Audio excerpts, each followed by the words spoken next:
This is The Blockchain Show. The Blockchain Show is a podcast that demystifies and promotes widespread adoption of cryptocurrencies and distributed ledger technology. Today on the show, Byron Penner, better known as Byron P, is an early Bitcoin adopter who developed code for Cryptonic exchange and atomic trade. He also served as a developer for Lisk before joining Coinigy, where he is currently a developer for the advanced Bitcoin, altcoin, and cryptocurrency day trading platform.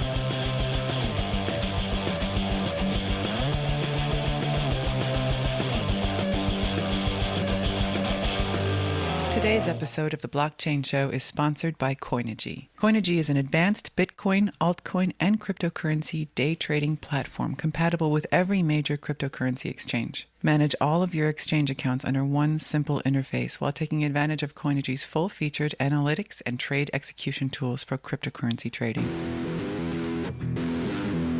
Learn more at Coinigy.com.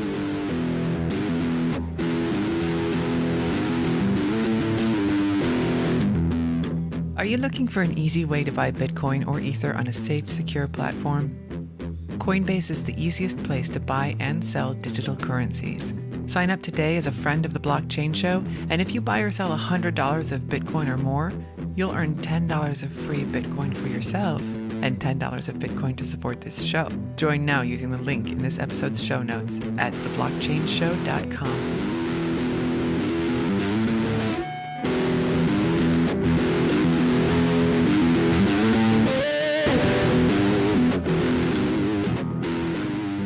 So you used to own used to operate an exchange, huh, Byron? Yep. What were some of the difficulties in that? Everything.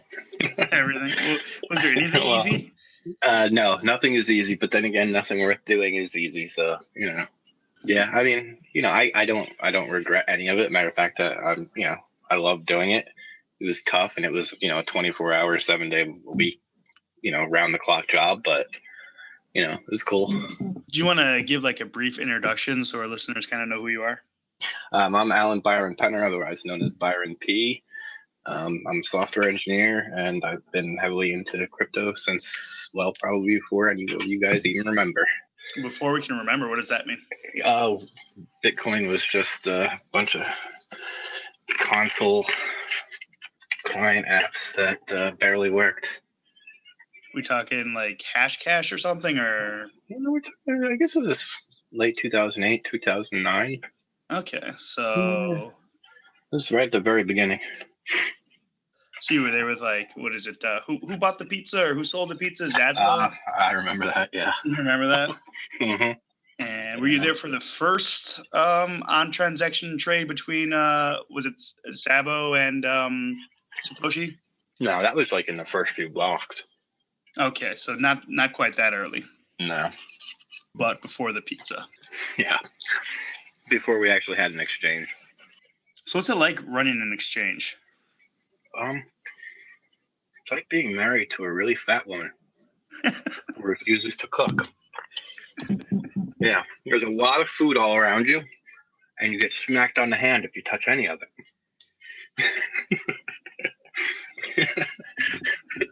I hope that makes sense. But no, I mean, other than if you put aside the fact that it's a ton of work, and I did it on my own for years. How I managed to do that, I don't know, but I did it. It's really, really rewarding. And I don't mean that in the financial sense. I mean that just in the personal sense. Knowing that I created a place where people, could hang out and trade and, be social and everything else, and didn't have a lot of the downfalls that other places had. Nobody was worried about losing their money or, getting scammed or, and everybody treated each other nicely. So it was really cool, made a lot of good friends through it. In the early days of cryptos, is it still like that now where everybody is that happy and friendly and getting along? On a lot of the other exchanges, the reason I created it is, my own exchange was because of, the stuff going on with the former MCX now. And, I was on there pretty heavily and lost quite a bit in there. So I was like, what, this is ridiculous. Everybody is scared to, put their money anywhere or do anything anywhere. especially now after this, and we kind of all saw it coming, but, I guess people don't want to believe what's right in front of their eyes. So even though everybody knew it was coming, people still, dumped their money, and exactly what was going to happen happened. MCX? MCX now is a former exchange run by, I'm just going to bluntly say a well-known scammer. Oh, okay. But it was wildly popular for a few select coins.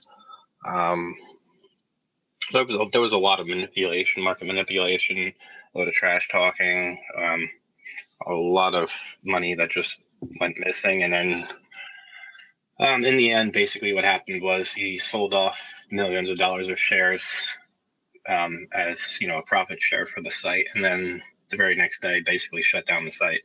He took $1 million and took all the funds that were all the deposits. Yeah. A lot of people got really hurt on that. The downside being is they didn't know the owner, so he basically took the cash and so yeah. Did they find the guy or no? Not as far as I know, no. Got away with it, huh? Yeah. So, that was one of my main goals, which was, to make sure everything was completely transparent, which, I did. Did you have proof of reserves or something, or how did you show people that their money was? Even when there was a negative balance, I never hit it, because sometimes it would dip negative, if somebody if withdrawal fees can sometimes cost more or less. So if somebody makes a big withdrawal and he uses a lot of inputs, then, it'll go into the negative a little bit. And I would always just cover it myself or whatever, or just let it sit until it sorted itself out. And I never hit it. There was always a page where people can go and look and see what we had or what we didn't have, and it was never an issue with Bitcoin, but some of the other coins had funky wallets and, would do some strange things sometimes. But this was back in 2013, so things weren't quite as good as they are today. What was the popular coins back in 2013? Bitcoin, Litecoin, Sheeb. Doge or Sheeb? Is that? Yeah, well, before Doge there was Sheeb. Was there really? Yeah. There's a slew of them. Litecoin recently made the news because the brought out SegWit before Bitcoin did. Do you have any thoughts on that at all? Or? Not really. I mean, I think the Bitcoin Foundation as it stands right now is just a disaster. So. What makes them a disaster? Well, just they're not reacting fast enough or moving ahead fast enough to make any real progress. Even though there is, granted it's a debate. Everything's a debatable issue. Right. But we have the ways and the means to simply say, okay, do we want to do this? Do we want to do this? Yay or nay? Okay, this is what we're doing. Let's do it. Not this. We're going to spend years going back and forth bickering, on what we're going to do. There's no need for it. I think a lot of it too, from my perspective, at least I see, is it's not even allowed for things like the block size debate to be up for debate on. To a certain extent, yeah. They don't want it to be, because in a way, I think that they feel that that's taking power away from them. Just my opinion on that, but Yeah. I mean, everybody likes to feel like they're in control, but when you're in a thing that's supposed to be, free and open source, and you're supposed to be on the foundation, you're supposed to be one of the core team members, and you're supposed to be not making the decisions, but implementing the decisions. And I think that's where the problem lies, is that they're trying to make the decisions, not just implement them. Do you think there's a cause behind that? Is it just bad development? Are they overconfident in their skills? Is there monetary with Blockstream? I don't know. All the above, none of the above. I haven't gotten that far into it, and to be honest, I don't want to, because it'll probably just make me mad. There was it's just such a on the surface thing where this is your job, but and the way I see it, and maybe my view is different than everybody else's. That's quite possible. Hence, it's just my view and my opinion. But the blockchain foundation should not be making the decisions. They should be implementing the decisions. Does that make sense? Yeah. How would you poll? I mean, because it seems like right now they do they make their own decision and then put a soft fork in, which only requires like miners to really have a say in it. The practical, the actual result of only allowing soft forks is that you only allow miners to really decide anything. Right. And which is essentially taking away the power from the actual community, because when it comes to the actual community, the miners are nobody in there. They're just making the money. Yeah, that's it. Their incentive is to go to where they can make the most money and harvest as much as they can and then leave. Right. And over the years, the exact opposite of what was supposed to happen has happened, and that is the monopolization of it. I know that Andreas often talks about like the 15 or the 14 nanometer like Moore's law, that eventually ASIC hardware will reach the point where China won't have an advantage, and so mining equipment will be more distributed around the world. Then you also have the cheaper electricity in China. Do you think that once we reach the 14 nanometer mark for mining equipment, that might distribute power a little more? No, not at all. China is still going to have the development capabilities to make it faster and cheaper, and they'll build those chips. They're going to use them. They're going to toss them in the garbage, which is exactly what they have been doing.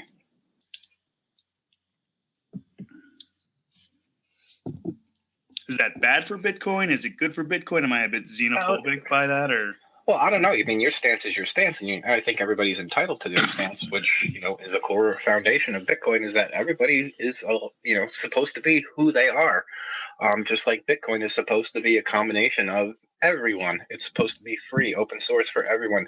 And the original idea, and this is just my take on it, is that everyone is supposed to be included, and the mining infrastructure shouldn't just be a select few and delegated to giant pools of ridiculously expensive hardware. Originally, it was supposed to be that anyone, anywhere, with basically any kind of mainline streamlined hardware could do it. But now that's no longer the case, and it's a shame if you think about it, because it's essentially removing the distribution. Seems like a lot of the earlier people that got involved with Bitcoin have kind of been kicked out or shamed, or. Well, it's not that they've been kicked out or shamed. It's just, the direction that it's taken is not where it was supposed to go. Right. I think that there's still a chance to right the ship. Do you, or do you think it's kind of a lost cause at this point? No, there is, but it would take a major change. It would take a major infrastructure change in order to pull it off, because the people ultimately have the vote, on what they're doing, what they're going to use, what they're not going to use, and that decides both because in my opinion it's still speculative currency. And until the people decide that it's not going to be that way, nothing's going to change. I hear a lot of talk about store of value. When I read the white paper at the very top, it said decentralized peer-to-peer cash, I believe was the slogan. And I don't see it being a peer-to-peer cash in the way that it's set up right now, or the way that it's trying, or the way that Core is trying to take it. I think that they're trying to build a, store of value where they can build their where a second tier peer-to-peer cash can be built on top of it. I don't know the logistics of that, or whether it's a good idea, great idea, bad idea. Don't know, but it's really not the original vision, and that's my issue with it. I agree, and we're basically talking about op data here, and piggybacking on the blockchain, which is not what it was meant for. That brings us around to the core foundations and what the real goals and what they see in the future for Bitcoin really is. And, if you ask me, I think they'd rather not see it in the hands of, the general public, but rather I think they'd rather see it in the hands of large corporations, where it would be more meaningful for the foundation rather than the general populace. Is there an altcoin that's doing it right? At the moment, no. At the moment, no. Anybody doing it better than Bitcoin right now, or in your mind? Everybody has their own things. Like, there's a few different I guess blockchains that you could say out there that are doing a lot of very interesting things, but none of them have quite pulled it off properly. So take that where you will. I mean, Ethereum was along the right track, but they just couldn't squeak it by. A good attempt, but not good enough. So, but I'm sure we'll get there. It's just a matter of time for everybody to hone in and see the mistakes that have been made in the past, and move forward until, like I said, until everybody comes together as a whole and says, okay, we've had enough. Let's do this. It's not going to change. We're getting everything's going to become more and more fragmented until one day the fragmentation eventually just implodes. So you did a little bit of developing on Lisk, and you mentioned that Lisk, when they released it, everybody knew that it wasn't ready for prime time, but because of financial reasons, it was released anyways. Yeah. You have some strong opinions on that, I hear. Well, I mean, I don't think that's really a secret anymore. Well, it wasn't really a secret to a lot of people that were in the know back then either. But there was quite a few people that were saying, okay, we're not ready.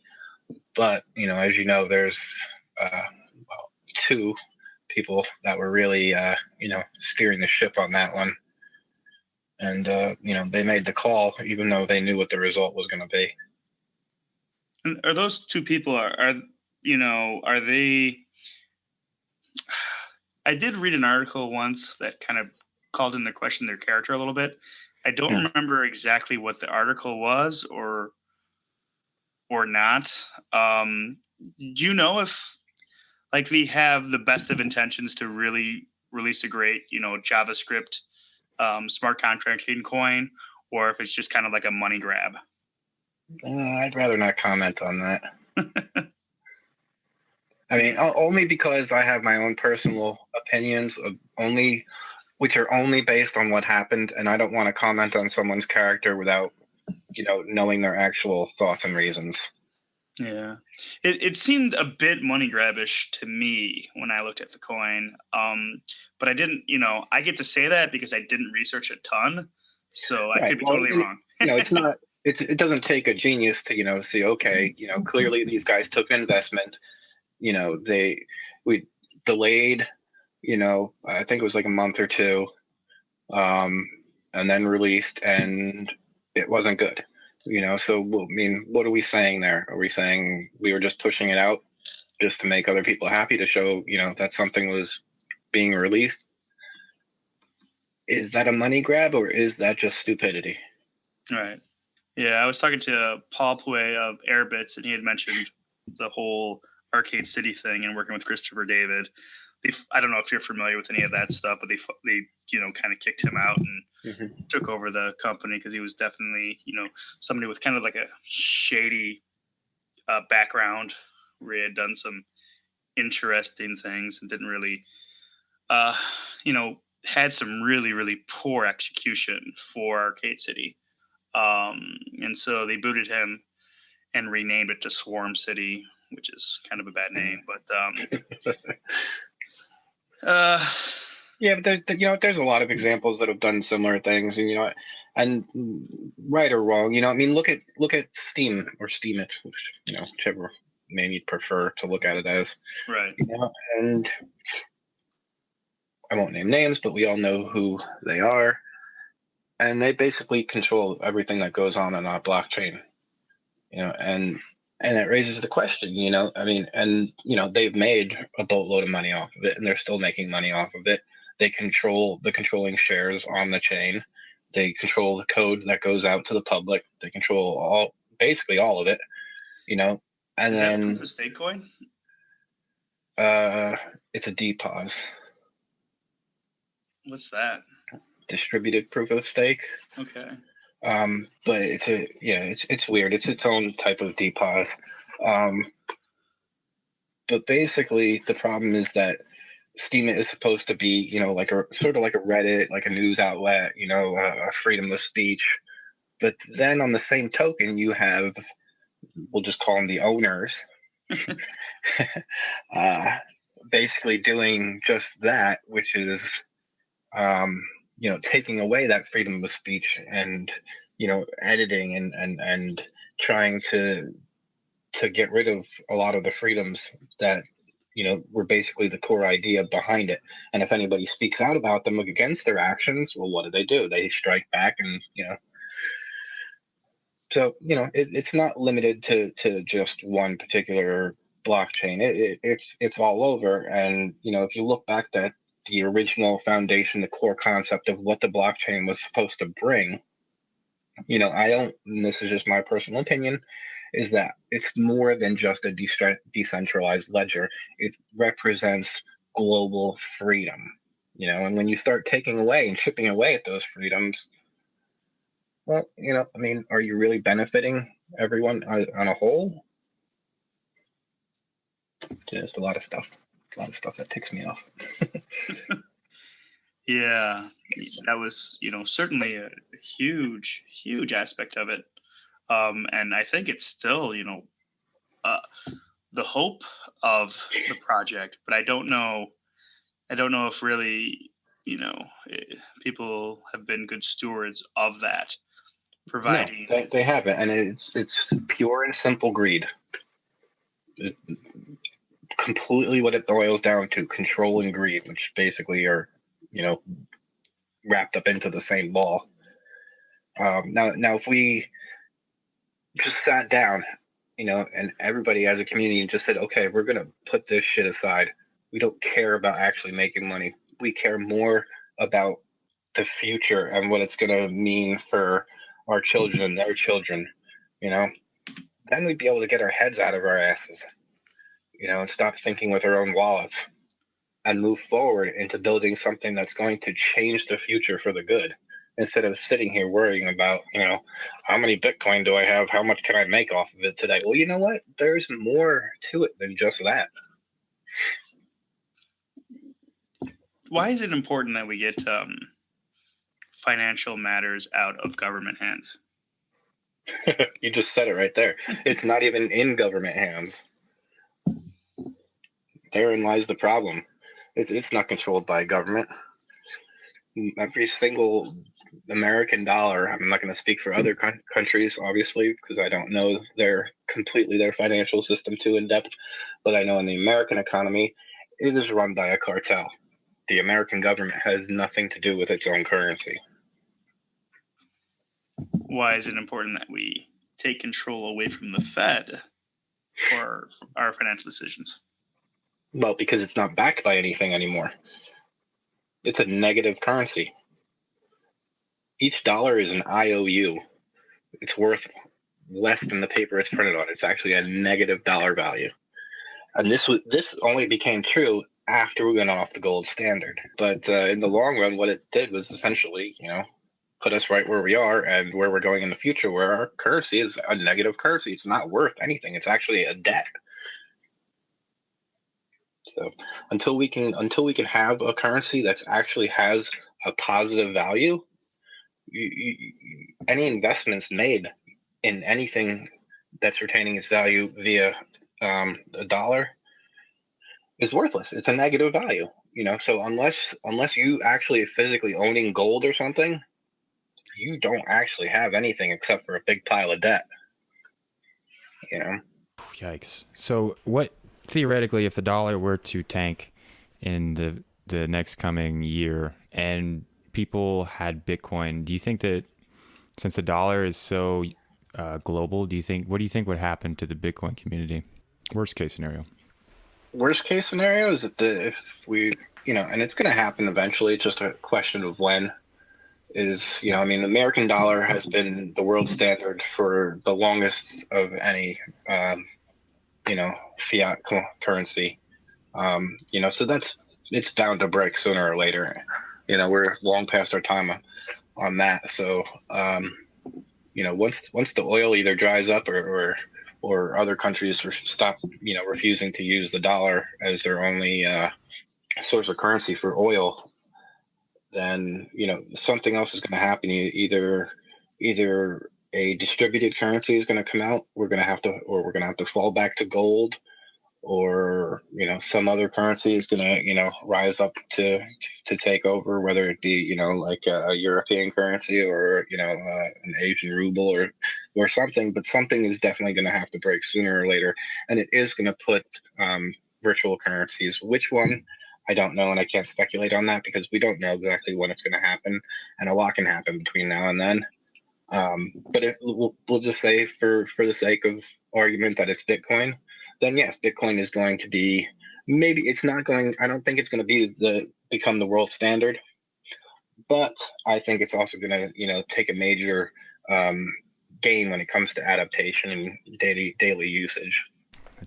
Teach you, don't refuse to sell your oil for don't sell your oil off the US dollar, otherwise you're going to get killed.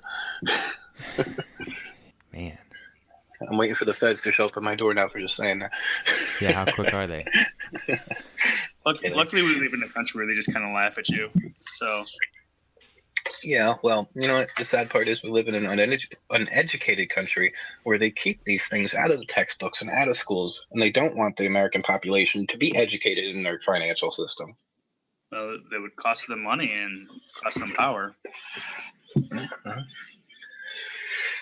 Not what it was founded on. And I'm blaming the United States, and I'm saying that it's the United States keeping it out of the schools, but we're not the only ones. It's global. Every country suffers from same or similar circumstances. But blockchain can solve a lot of that, or Bitcoin. Yes, it absolutely can, but it's not going to solve anything if we're bickering among our own community.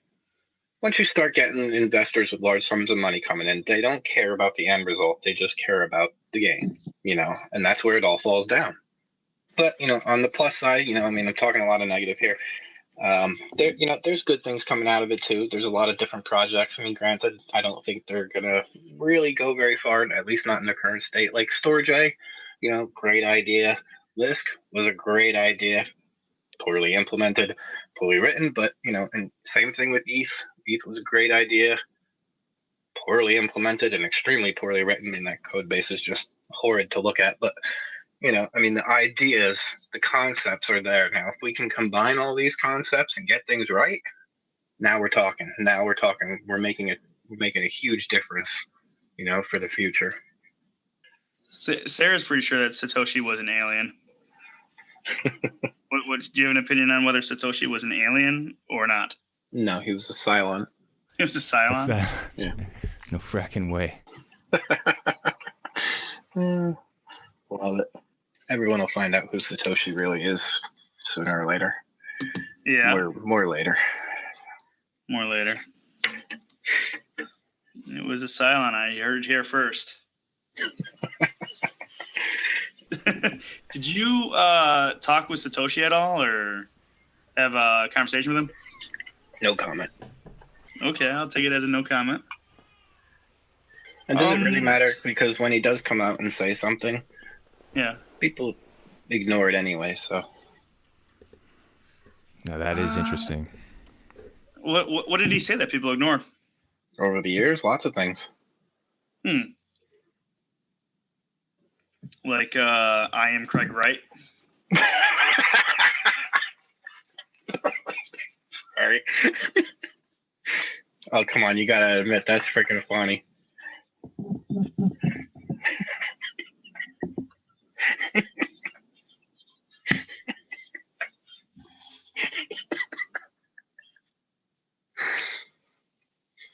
Moving on.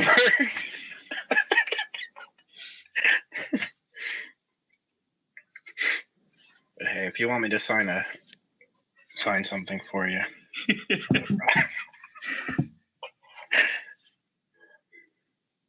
But hey, can I borrow some money? I need to get a giant computer so I can try and crack this. Most powerful This is the most powerful supercomputer in the world. I'm finally Satoshi. So how did he trick Gavin? Any ideas? Oh, I think with their history together, I think Gavin was hoping for a different outcome. Like wanting to believe he pulled a Mulder card on him? I don't know exactly. I'm not overly friendly with the two of them, so. No, with Gavin anyway. Do you know Craig Wright at all? Do I know him personally? No. Yeah, no. Okay. You sound like there was some history. No. No, thank you. No. Like you knew that he was Satoshi and you wanted to vouch for him right now. There's only one thing I'm sure of. Can you guess what it is? That he is not Satoshi. I don't know anything else in this life. I don't know anything, a damn thing, except for that. Yeah. And to even claim that you are, and even if you are, if you've ever had any interaction or read any of his papers or anything, you would know that he would never. There's no point. It doesn't matter. Are his coins gone? What do you mean by Satoshi's gone? coin. Does he are the keys still in existence? Or are they just? You asking me for? I don't fucking know. Questions. I know my keys are gone somewhere. Did you mine a bunch and then lost it? Yeah. How much do you think you? I'd be long retired. Yeah. If I'm still searching, in the back of my mind, every time I find like a weird drive floating around, like I probably already went through it, but I'll go through it again and be like, God damn it. Wow, that may be like treasure hunting of the future. Yeah, it could be, because I from what I hear, there's a lot of people that did the exact same thing. Just kind of toss stuff on drives, put them in boxes and shit, and forgot about it, and then all of a sudden it's like, ooh. Oh no! I was just thinking. I recall a couple years ago somebody complaining about they were actually in a landfill. It might have been in the UK or something. The guy was out digging through a landfill because he threw a drive away that had like millions of dollars of Bitcoin on it. Yeah, $7 million. He found it, I think. Wow. Really? Yeah. Good for him. That's a payday. Lucky find. No shit. Wow. Yeah. I'm good though. I got a roof over my head, food in my mouth, so what more do I need? Are you happy about Comrade Trump becoming president? Or President Trump, whatever. There's his good points and his bad points, like anyone is. I think for everybody, the whole election was you're damned if you do, you're damned if you don't. Yeah. But, anybody that's stupid enough to say that they're going to, bail or move to Canada or kill themselves or they need help now because they have to go see a psychiatrist because of the freaking election and shit like that. And it's like, oh, come on. Pull your balls out of your ass. We don't know. And when you think about it, the president is more of a figurehead than he is anything else. And yeah, he can kind of direct the country. But it's not like, we run the risk of everything imploding because of him, Yeah, it's a less and less important position as time goes by. Yeah. And don't get me wrong. He has a lot of ideas that I think are really good. And, a lot of I think just the way he speaks and the stuff that comes out of his mouth is just completely stupid, but, you never know. Hey, sometimes it takes an idiot to rule. That was actually his first choice instead of Make America Great Again. Sometimes it takes an idiot to rule. Trademarked. That's right. In 4 years, I'm running. Damn it. I could have sold a bunch of fucking red hats with that slogan on it. You probably would have made a lot of money, actually. I am a bit too late. I actually, it was like two of my friends actually, they didn't want to vote for either, so they wrote me about it. They wrote you in? Yeah. Should have told me. I might have done the same. You know, to be perfectly honest, I've actually thought about it for a while. Have you come on the show to announce? That's right. On here, I'm officially declaring my candidacy for presidency. No, I don't think so. I think if I was, I think literally the world would implode. Doubtful. It didn't implode when Trump said it. He was certainly more far-fetched than you were. Yeah, but you know what? I mean, my ideals are totally different than I guess a lot of people's. Yeah, and there's Ron Paul. There's, Yeah, but I'm not a politician. Right. I would want to do the things that are in my head, the things that I see fit to make this country great again. I'm doing air quotes right now. And a lot of that has to do with, cutting the federal spending. And that makes a lot of people extremely unhappy. I would do away with all the fundraising and shit like that for elections. No, everybody would be allotted equal time. If you're going to have a debate, whatever you're having a debate, nobody's getting any extra cash. Nobody's getting any investments. Nobody's getting anything paid for. It would become a free, it would go back, it would go back to being, back in the days where it was literally the next president was that guy that you just saw the week before standing on a corner with flyers and having, talking to people just right there on the side of the road, not I'm a billionaire or, I've been, the mayor of, wherever for this long. No, what about if you've been back to the people. Goldman Sachs and Wall Street for the past 20 years, just lined your pockets with tons and tons of money. Yeah. Would that help? Yeah, no, I mean, at least you get what I'm going at here. Have you looked at liquid democracy at all, or thought about how blockchain could enable something a little more like liquid democracy, if there's a future in that? Or I'd like to say there is, but I don't see it happening. Simply because of the fact that I don't think it would ever let happen. It's not profitable. It's not profitable? No, it's not profitable. That's kind of like, that's the whole point of having governments, is to have these services that aren't profitable. But No, that's not what I mean. It's not profitable for politicians. Right. It's not profitable for companies. People rise up from time to time. Really? I think so. You're an American citizen, right? 200 years ago we did, right, or no? Right. 200 years ago, sure. Right. People had balls back then. Seriously. Yeah. I'm not even joking. I mean, come on, look at, just look at the kids these days. I look at the kids growing up these days and compare it to when I was growing up, I mean, granted, I grew up as a freaking puss too. I don't mean that in a physical kind of way. I mean that in an emotional kind of way. And now everything's happy-go-lucky. Let's put rainbows and stars. Everybody's freaking special. No, and no. Just no. Turning the country into a great big bunch of freaking pussies. Yeah, I think George Carlin called it the pussification of our male species. You know what? George Carlin was a great man and a great example, and he said it exactly how it was. He pointed out exactly what was going on in this country, and it just keeps getting worse and worse. Yeah, I miss him. Yeah, same here. I say the exact same thing. He may have been a pothead, alcoholic, whatever, but at least he spoke his mind and he said the truth. He didn't hold anything back. But you know what? I mean, we blame the government and everything else, but it's the parents.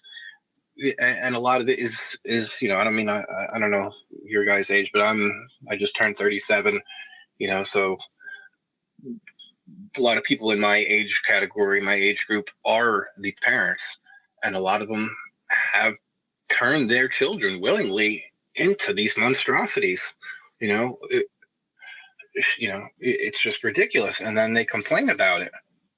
So it's beyond my understanding of why. I mean, if you ask me, I know personally with my son, I want him to grow up to be a big, strong, outgoing, representative man that's not afraid, to go out there and stand up for what he believes in, and when he doesn't get his way, there's no crying about it. There's no, oh, boo-hoo.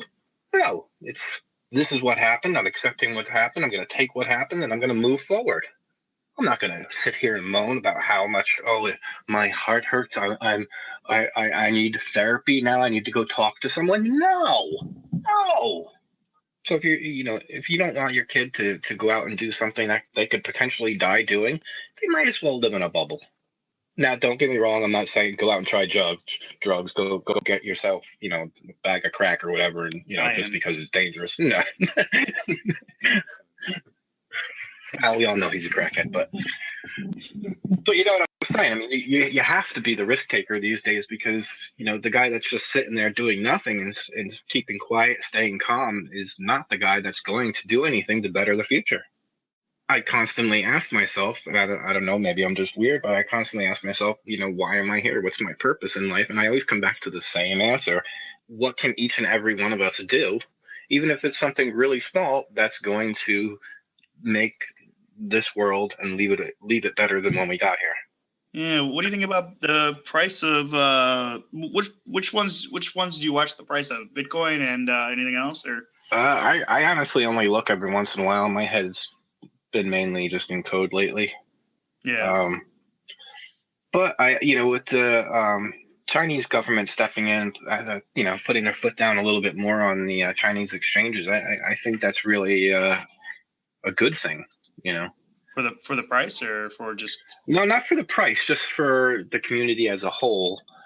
Because for years, we've always kind of in the back known that China was inflating the volume. Those volumes are fake as shit. Yeah. So now I think that's more coming to a head, and we're starting to be able to really see Bitcoin's true nature, true volume, and where it's truly, having some sort of real impact, instead of everybody just basing, their thoughts and their decisions on, what they think China is doing or going to do. The use of cryptocurrency reduce the amount of wars that go on in the world? I think in a way it can, but it comes back to our financial system. If everything was on a distributed ledger and nobody could fake anything, nobody could inflate anything, then a lot of problems would be solved. But that's not going to happen because, it takes away control. And everybody knows that, politics, government, well, for one, if you actually look at government, they are, in fact, corporations. Factually, actually, corporations. They're yes. Really? The town you live in is a corporation. The town. Yeah. Yeah. They're corporations within corporations. That's why when you go into your town, most towns have a sign that says incorporated in, 1901 or whatever, because they are literally businesses. And that, stems back to the whole root of the current problem with the United States is everything's being treated like a business. Government's not supposed to be a business, but it is. You got me started talking, and that usually doesn't end well, and I usually wind up getting hate mail. You think any hate mail will come with this, Ethan? Well, I know I insulted a bunch of people, Bryce Weiner being one of them, who has a giant mouth. So, yeah, I'm sure I'll get something. Which one is Bryce Weiner? He's a shitcoin creator. Did you mention his name earlier? Do you want to mention his name, or do you want us to cut that out? No, it doesn't matter. Him and I, we've been going at it for years. Which is the shitcoin? He's made a ton of them, but we were talking about petrodollar. He made the petrodollar one? Yeah, he made petrodollar, and what's the other? Another one that did fairly well for a little while was Seashell one. There's a lot of these shitcoins that I think like some guy must like pre-mine 80% of it and like makes $20. Is that like enough of a salary for a shitcoin creator to get like? He did okay. I mean, he even went around and spoke at a couple conferences, and then I started calling him out on his bullshit. So, he's kind of wound down over the years, but I think that's partially because a lot of people are now no longer interested in just random shit coins with stupid names attached to them. How can you tell the difference between a shitcoin and an actual good altcoin? Does it have a real developer behind it? Is it doing something that nobody else is doing? Does it have its own code base that's not just a clone of some other shit? What do you think the percentages of shitcoin, just total shitcoin? 99.99999% of them. That much. So there's like one coin. I'm not going to put it down as one. I mean, we have things like Bitcoin and Litecoin stands on its own basically just because script. Yeah. When you have Charlie Lee invent script, and everybody else takes it. It's not a. Right. It back in the day. It did its own thing. Yeah. So I give that credit. Then you have Ethereum. It's trying to do its own thing. Is Ethereum classed as a shitcoin or? I don't think so. No. Mm-hmm. I think Ethereum is more classed as it's, I don't know what the hell you want to call it. I mean, it is. I just refer to things as their own blockchains when they're worthy of it. Yeah. Like Lisk would have been and had the potential to be great, but it was Right now it's a shitcoin. Yeah. Yeah, more or less. Yeah, unfortunately. Ripple, I don't even classify it as a shitcoin. It's not even like a coin. What? It's like a banking thing. Or is Ripple cool? I don't know. You tell me. I'm gonna keep my opinion to myself on that one because I'm gonna go off on a tangent and start yelling. So. Are you sure? Yeah. There's history. There's history there. So. Ripple's like the weirdest thing. I'll tell our listeners what I know about it. It's they made this coin and then mined like 99.9% of it. I don't know what the exact figure is. It's a whole lot, and so they keep it themselves. And then every so often they will do a trade of it for like 1 Ripple equals a nickel or some bullshit, and then say that the entire Ripple network is worth their gazillion Ripple that they have times the 0.05 cents and say, hey, we're the second largest thing. And it's completely ridiculous. But they got a whole bunch of banks involved with it and trying to pitch to them as a settlement layer. And that kind of makes them sort of legit. But I don't know. I don't see it really work. The idea was to get banks to use it as their back end. Yeah. Why would a bank do that? Do you know anything about the current banking infrastructure? Because if you do, you'd know it's a freaking disaster. Well, they make a ton of money by both holding the funds for the 3 days and don't they? Yeah, it doesn't really work that way. It doesn't. The reason that you have these delays is because, and this is the honest to God's truth, banks actually have departments where they have 100-year-old women sitting there manually going through SWIFT transactions. Yeah. Mm-hmm. Okay, so Ripple is useful then. Yeah, I mean, a lot of things are useful once they, achieve that ultimate goal of being able to tie all the banks together. But the banks have to agree on it. And so far, the only thing that's, pretty much fairly global that the banks use is SWIFT. Yeah. SWIFT is pretty shitty. Why do they still use it? Because it's agreed upon. It's what they have. It's what they know. The market cap of Ripple that's just bullshit, or yeah, reason to say it's actually worth that. No, it is whatever you want it to be. Were there any coins that you thought were going to take off really well or fulfill the niche and just didn't? Well, Lisk probably. Yeah. Anything else besides one Lisk? of my big disappointments. Yeah, a couple, but nothing major per se that I didn't, just my own personal expectations that didn't come true. You had a bunch of Doge.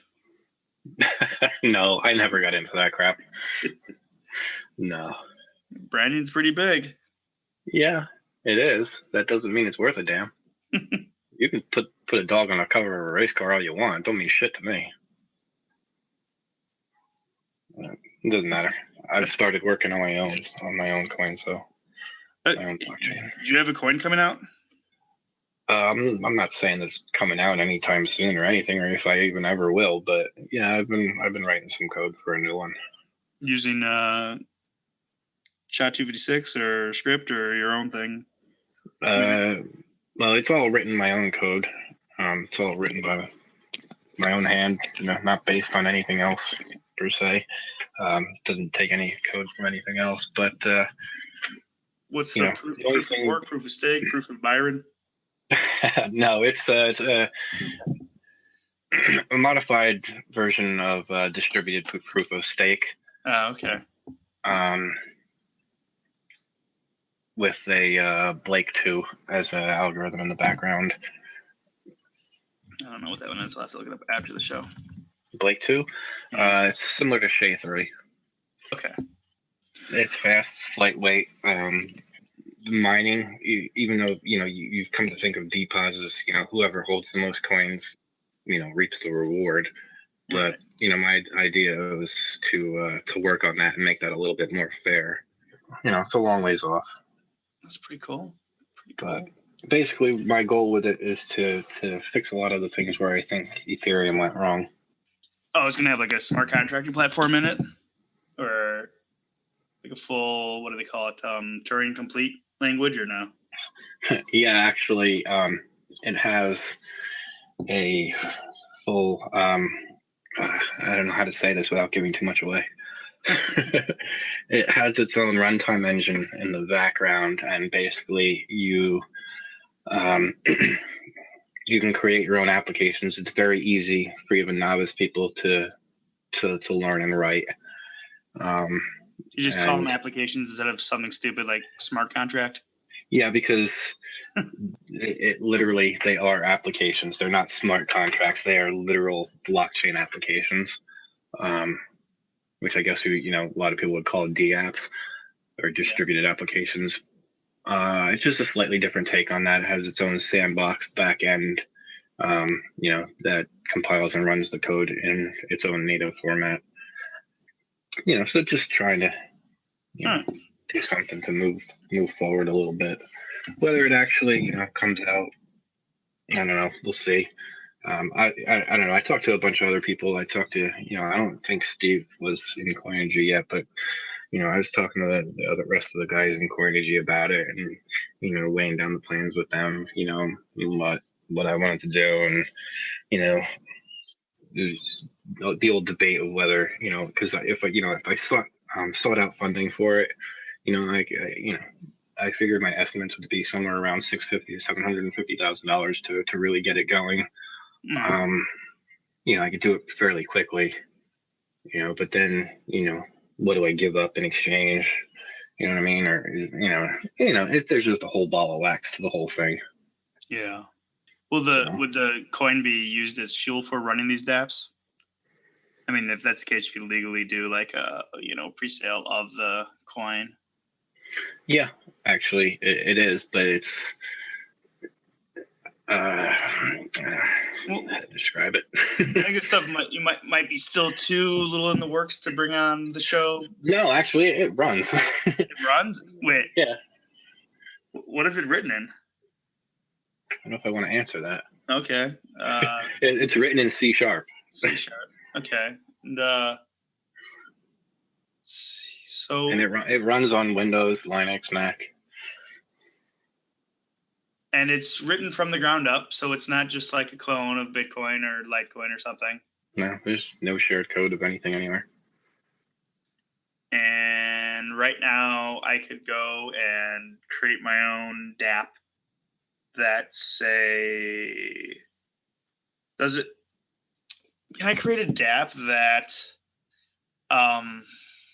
so you've got it running, and I could build a dApp on it in C#. With C#, it natively runs C#. You can write it in C#, C++, Visual Basic, J Sharp, F Sharp, anything. Wow. That's pretty cool. When would you say it would be released if you're releasing it? Or how I was estimating at the current rate, I probably wouldn't be happy with it for another year and a half. Another year and a half. Yeah, but Are you looking for funding now for this, or? I'm wishy-washy. I go back and forth. So I don't know if I even want to, do it, or maybe I'll just, do it and then later on just toss it up somewhere and see what happens. I don't know. Like I said, I'm really wishy-washy about it. There's a lot of bullshit that comes with it. We'll definitely have to have you back on when you're getting closer to release, or if you have more. Back on? I thought you stopped recording. What's that? I thought you stopped recording. I don't think we ever stopped recording. Did you? We never stop. Super.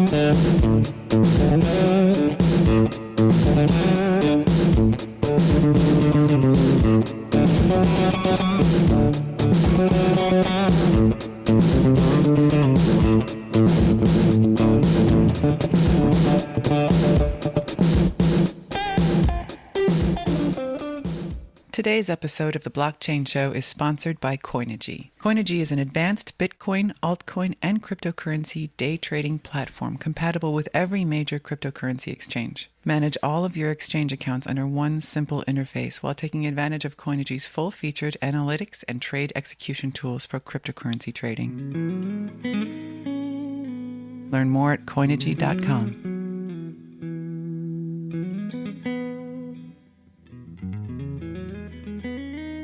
Are you looking for an easy way to buy Bitcoin or Ether on a safe, secure platform? Coinbase is the easiest place to buy and sell digital currencies.